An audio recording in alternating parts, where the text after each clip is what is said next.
Okay, so today we are going to talk about something that is, I wouldn't say that it's directly related to trading, but it's incredibly important nonetheless. This is something that a topic I find very exciting as well, and so it's something we'll delve into a little bit today. Okay. So the topic is neuro-associations and their role in trading. Let me get my slides up here. Okay, good. Okay, first of all, let's define a neuro-association. What is a neuro-association? This is not like a term that you'll hear very often, but it's something that is pretty well known in neuroscience, and it's simply a link between a stimulus and an emotion. And so you're exposed to something. This exposure to something, typically via your senses, will result in a shift in your biochemistry, creating some kind of an emotion. But let's have a quick look at a couple of examples. And so the most typical one that we know is you smell something, and the smell of this something reminds you of, for example, a period in your life or a specific person. The song of a blackbird may fill you with the feeling of joy. This is something that I and a lot of other people likely in this part of the world are experiencing a lot these days. The blackbird is singing, and you can just feel the feeling of joy kind of come up to the surface in your body, because you know that spring is just around the corner after if you live in Scandinavia, a really dark and cold winter. A familiar view may remind you of a bad period of trading, and I'll elaborate on this in just a while. Or the sight of a certain building makes you turn right.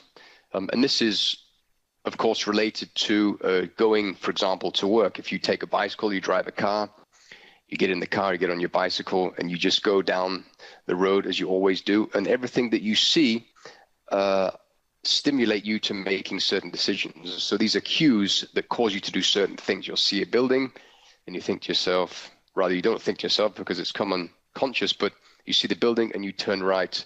And so this once conscious choice, for example, the first time you went to work, becomes completely automatic and happens in the kind of the unconscious realms of your mind. So these are just some pretty trivial examples of what these may be. Then we can ask ourselves, well, how are neuro-associations created? And this is when it gets a little bit interesting. Okay, when something happens to us, our brains will typically try to find the cause of what's happened. And this it'll do to create like a physical or emotional reaction, which either protect us or encourage us in the future. So if something happens, the mind will automatically, very, very quickly find out what it was that caused it. If you experience pain, the mind wants to know what caused the pain so that it can store that in the mind so that you'll be a little bit cleverer next time. If you put your hand on a stove, for example, as a small child, the mind automatically associates the stove with being the source of the pain. And this is how we learn.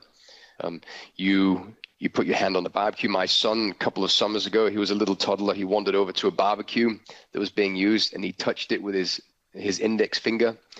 He did that one time. He never did it before. And now he's a couple of years older.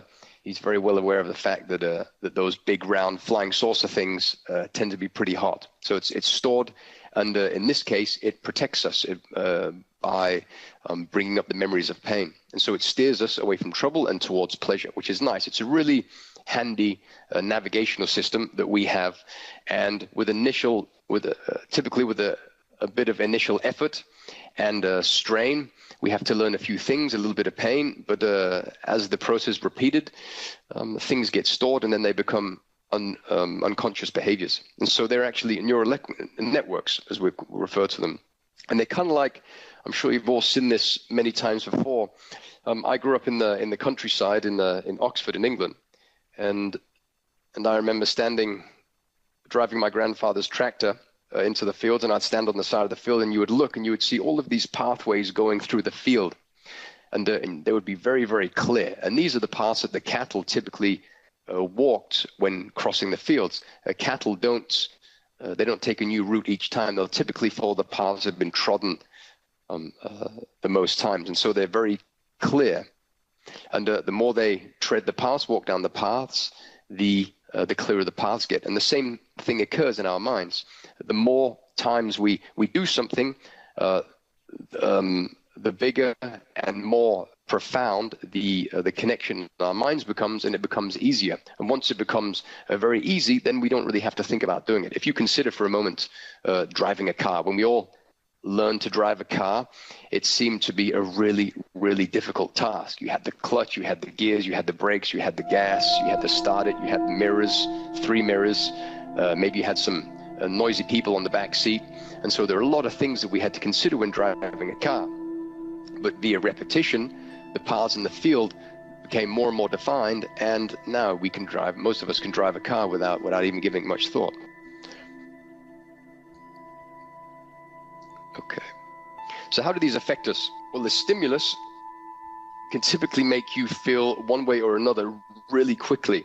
And sometimes you'll walk into a room and you'll have no idea what did it, but you'll have this feeling that can be either negative or positive. You'll meet a person and you'll get that feeling, oh, I didn't like that person, or I really like that person. Or you walk into a specific shop and you think, oh, this shop, it really feels comfortable to me. And why are we doing this? Well, there are multiple reasons for this happening, but I think if we focus on science and we leave out kind of the spiritual bit, there's probably something with that person that is a stimulus, and this stimulus brings back emotions from a past. It could be another person or a person that you know very well, who had a similar perfume. The tone of their voice was similar, but something about them triggered a positive emotion when you met them. And the similar happened for the shop. You walked into the shop, the smell or the sounds or something about the shop reminded you of something pleasant from your past, and so this triggered the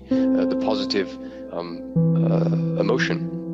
And this is a cool thing. The stimulus doesn't even have to be real.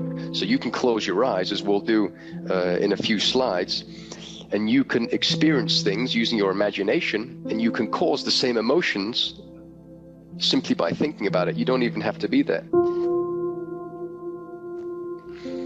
which is magic. And that's what the whole hypnotherapy, the art of hypnotherapy comes into play, because it's very difficult to solve a childhood trauma if you have to be there physically. Number one, you can't go back to being 4 years anymore, and you can't go back to your childhood home, but you can in your mind.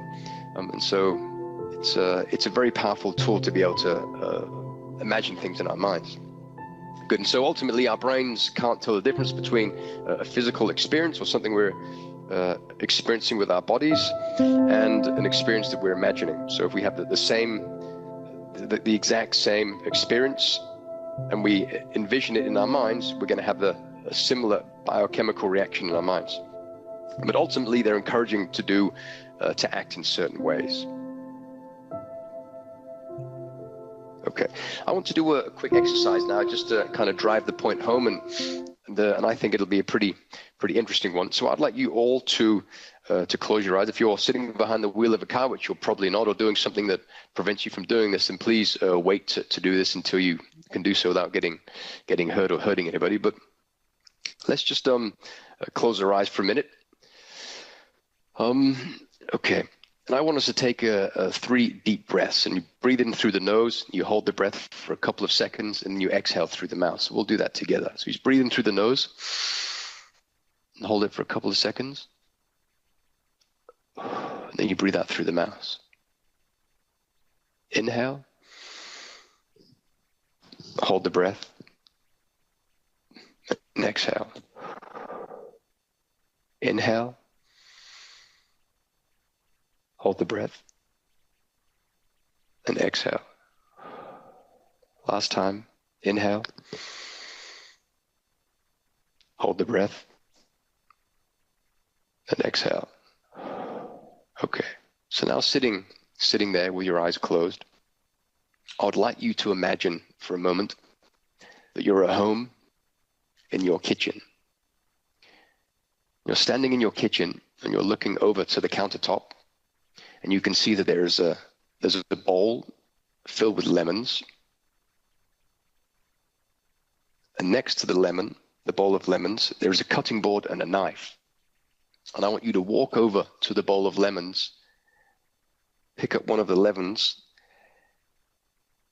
and just feel it in your hand. Just take it and move it from one hand to the other and just feel the surface of the lemon on your fingertips. And I want you to take the lemon and perhaps bring it up to closer to your nose and maybe have a smell. See if you can breathe in the scent of the lemon. Now I want you to put the lemon on the cutting board, and I would like you to pick up the knife with your other hand and cut the lemon in half. And then I would like you to take one of the halves and cut that in half as well, so you have 2 quarters. Then I want you to take one of the quarters, and I want you to bring that slice of lemon up to your nose and have a good smell, a really good smell. Just breathe that in. And you can really sense the citric acid going into your nasal cavity and really stimulating your nerves. And I want you to take the slice of lemon, I want you to put it in your mouth. Even if you've never done this before, I'd like you to do this. We're not going to get hurt. It's just imagining. So you put it in your mouth and just sink your teeth into the lemon. Just take a really nice bite and pull the skin of the lemon away. I want you to move the flesh of the lemon fruit around in your mouth and the fruit juice. You can probably feel perhaps some slight aching in the jaw, or you can feel the water of your mouth really starting to go wild. But you can certainly feel that there's a very clear reaction in your mouth with your body simply by imagining having this lemon put into our mouths. Good. Okay. And I want to do another exercise. And for this, I want you all to imagine that you're standing on a pathway in a forest. And I want you to notice that the path that goes into the forest leads to a river on the edge of the forest. And I want you to start walking down the pathway. And I want you to notice that perhaps there are some feelings under your feet that you can feel, perhaps the uneven surface of the floor of the forest beneath you. Perhaps you can even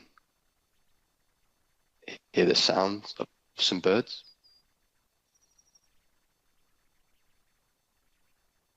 You can hear the sound of your feet on the floor of the forest.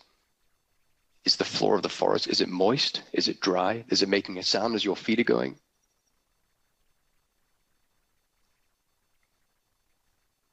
Can you hear the sound of the trees? Are the leaves blowing above you?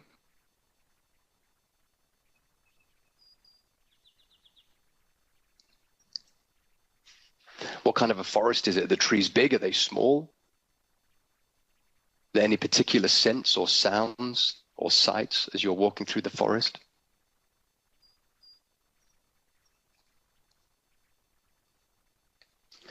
I want you to notice that the edge of the river is getting close. And as you walk closer, I want you to stop and just have a look at the river as it moves past. Notice any sounds that you may be experiencing, and perhaps what the edge, the water side looks like. Are there plants there? Any specific plants? What colors they are? What's the temperature like? Is it warm? Is the sun shining? Is there a breeze? Is the breeze warm? Is it cold? What about the sound of the water? Is it making a sound? Or is it quiet? Is it very still water? I want you to look up at the sky. What can you see up in the sky? Have you noticed the clouds that are starting to move in?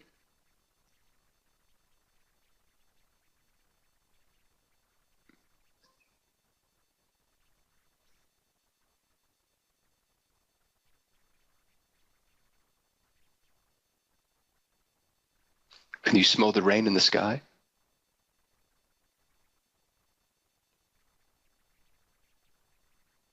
Can you feel the raindrops as they come on your head and run down your face?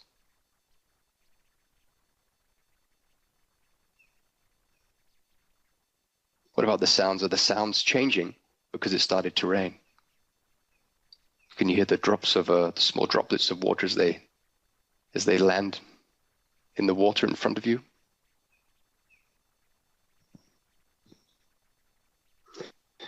I would like you to turn around and begin to walk back into the forest very slowly. Because it's raining, we don't want to get too wet. So you begin to walk very slowly, and we begin to take a few steps and move into the forest. And now we can perhaps hear the sounds of the birds once again as we enter the forest. And again, the shadows of the leaves from the trees begin to move in over us. You can see it's maybe you'll notice that it starts to cool down just a little bit. And as we're walking, you can feel perhaps your skin is slightly damp because of the rain, but you can just smell the air. The air has been cleaned and cleansed by the rain, and it smells absolutely gorgeous. Take a really deep breath of that nice, fresh, clean air and hold it in, and then let it out through your mouth. And I want you to find a tree that you see close to you, and I want you to walk over to the tree. I would like you to put your hand on the tree. Just move your hand side to side, up and down, and just feel the texture of the tree. Is it rough? Is it soft? Is it moist? What does it feel like? Is it sharp? Does it hurt to touch? Or is it pleasant? I want you to really take in the textures. I want you to kneel down in front of the tree and pick up an object that's laying on the ground there. I want you to put that in your hand. It can be anything, whatever's down there. Just pick it up, put it in your hand and bring it up to you and look at it and just roll it around in your hand. What's the texture of that object? Is it wet? Is it dry? What does it feel like?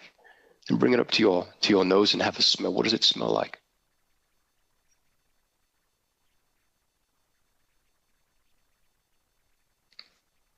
Good. Okay, now I want you to slowly bring your attention back to the chair that you're sitting on. Keep your eyes closed for a minute. And just feel how your body is in contact with what it is you're sitting on. You can feel on your legs and perhaps your bum, the pressure of the chair on your body. And you can slowly start to wriggle your fingers and take in a deep breath. And then breathe out and slowly open your eyes and come back to us here. Okay, how was that experience? Were you able to completely embrace tasting the orange, or was it difficult for you? What about when you walked down the path? Could you smell the forest? Could you hear the birds? Could you smell the rain? Was it easy for you to sense the bottom of the forest? Was it perhaps difficult to walk on? Was it flat? Was it a little bit rocky? Were there wood chippings down there?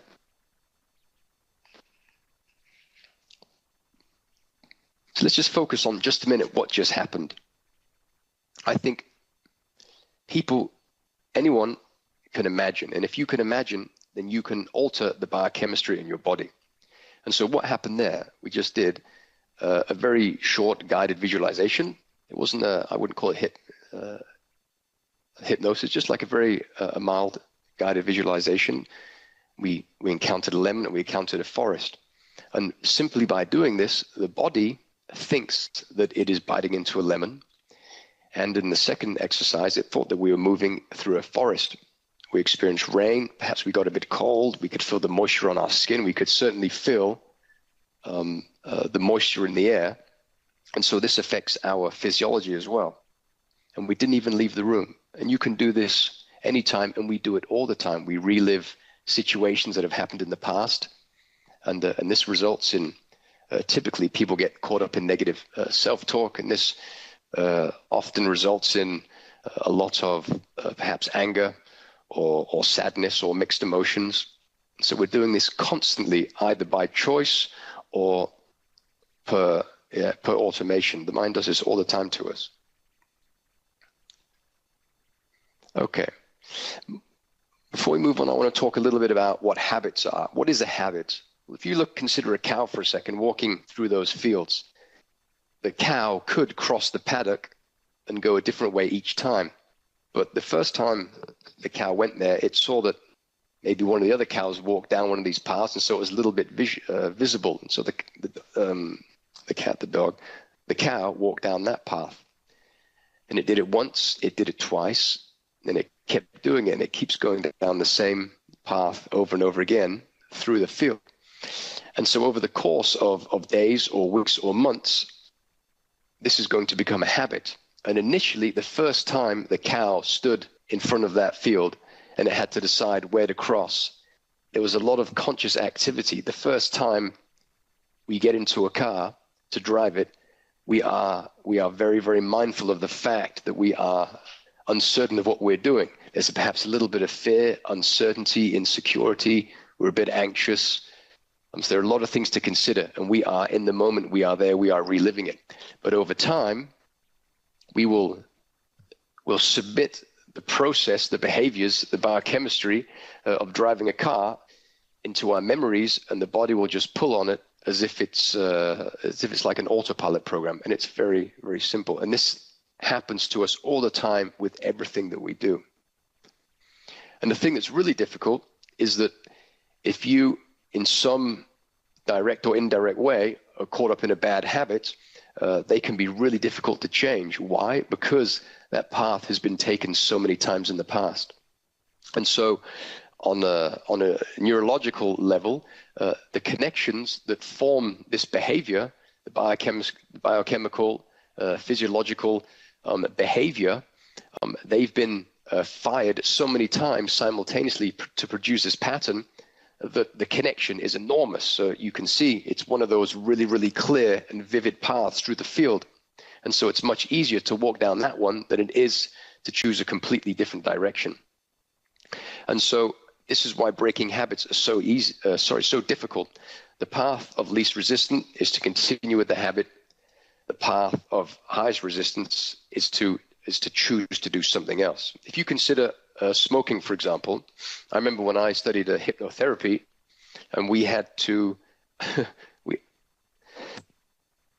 sorry, I had a cough there. We had to find a really good way to help people stop smoking. And so we came up with this really good idea, which I think is common play these days, and that is to in some way associate something negative, a negative emotion, with the act of smoking. If we think about for a moment why we started smoking in the first place. I don't smoke, so I don't know, but I could imagine that it probably started initially when we were quite young. Maybe a group of kids were together. There's perhaps a little bit of peer pressure. You took a cigarette, you put it in your mouth, you had a puff. And when you did that, you had the cigarette in your mouth and you looked around and there was that sense of accept from your peers. Perhaps there was a pretty girl who walked past and she looked over to you and she gave you a smile. And so that is the reward for smoking the cigarette. And so you see the cigarette, and the cigarette triggers the response, which is a positive feeling, either in the form of the look that you got from the girl, which in return caused a biochemical change in your body, or the look of approval from our friends. And so it'll typically go back to something like that. And so what you want to do is you need to replace that positive feeling with something negative, because if you're able to do that, then there's a really good reason for your body not to walk down that same path. It's like getting a fence and putting it across the field. The cow will have to find a different way through the field. It can't go through the fence. And so what we found out is that you can, and if we have any smokers here, it'd be a really good exercise to do this, if you want to stop smoking, of course, is you have to decide a type of music that you hate. If it's heavy metal, and when you go home, when you have a cigarette, your first cigarette when you get home, go on Spotify and search for a band called Rotten Sound. I like really, really heavy metal, so this is pleasurable for me, but most people don't like it. And so Rotten Sound, and I want you to put headphones on, and I want you to close your eyes, and I want you to play Rotten Sound, and then I want you to light your cigarette. Play it loud, so it's not pleasant, but it's not damaging your ears. And I want you to smoke your cigarette through the course of listening to this song. Keep listening to it until you're done with your cigarette. And I want you to do that every day for a week. One cigarette every day for a week. Then after that week, I want you to do a reanalysis, and I want you to pull out a cigarette and look at it, and then really pay attention to the way your body feels. How does your body now feel about the cigarette? Has it changed? Is it the same? Has nothing happened? Do you really like cigarettes even more now? and perhaps a Rotten Sound?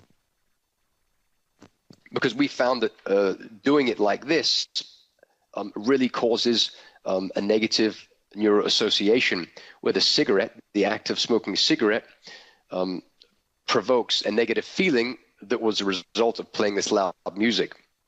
And this had a positive effect if you wanted to stop smoking. Okay, but where can things go wrong? Well, if we consider what we said earlier on about the mind looking for the cause of the pain or the pleasure, sometimes incorrect stimuli can be hijacked because they've kind of been taken captive. And so perhaps we all know this, we have a girlfriend or boyfriend from the past. We break up, we're no longer together. This causes perhaps a little bit of emotional turmoil. So emotionally we're feeling bad. There's a song on the radio that they keep playing over and over again. What happens to that song later in life? Well, typically you're not very pleased about the song. You hear the song and it puts you in a negative state simply because the song has been played.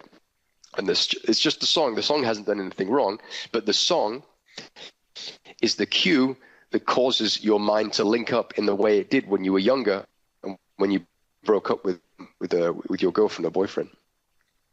And so you may not even notice it, but sometimes if it happened a long time ago, these connections are made without you even consciously knowing it. And so we're trapped. We can often get trapped in a situation where we feel bad about something, but we don't know why. And you can go to therapy and you can read self-help books, but until you understand what it is that is causing you to feel bad, it's very difficult to do anything about it. Okay, well, how do these relate to trading? Okay, I want you to ask a question. I want to ask you a question. That is, how does trading make you feel? Does it make you feel good? Or does it make you feel bad? And I want you to answer very, very honestly to yourself, as in no one is watching. Honesty. Like when you think about trading, how does the thought of trading make you feel? Does it make you feel fearful or perhaps insecure? Or do you feel empowered and confident? And this is a very important slide and point, because this is one that really helped me turn things around for myself a while ago. About 2.5 years ago, I wanted to start trading full time. And I thought to myself, yeah, but I work full time. I don't know how I can get the time to do it. And so what do? You quit your job. I don't recommend it, but that's what I did. So I quit my job.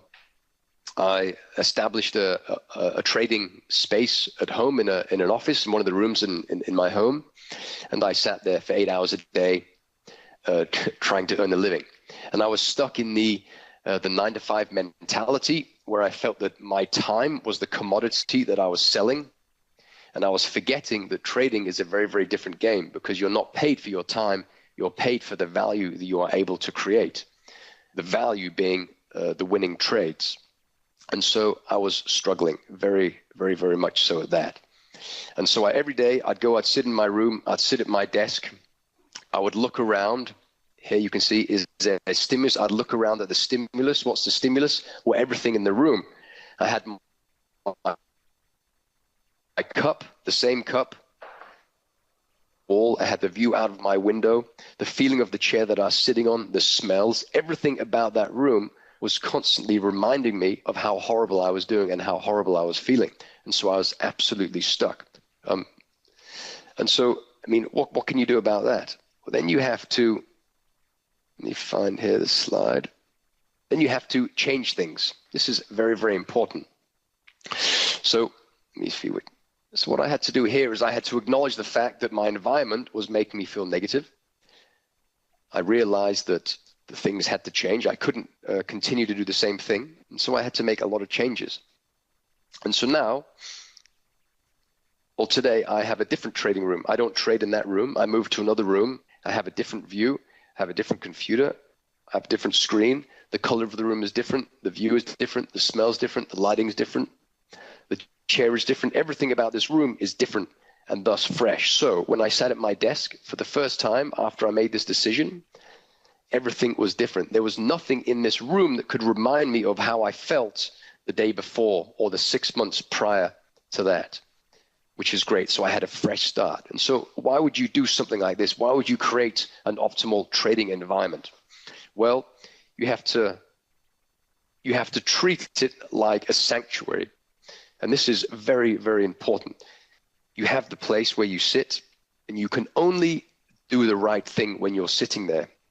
If you want to revenge trade, which you shouldn't do, but if you want to, then you sit at a cafe and you do it. You don't sit anywhere in your house and do it.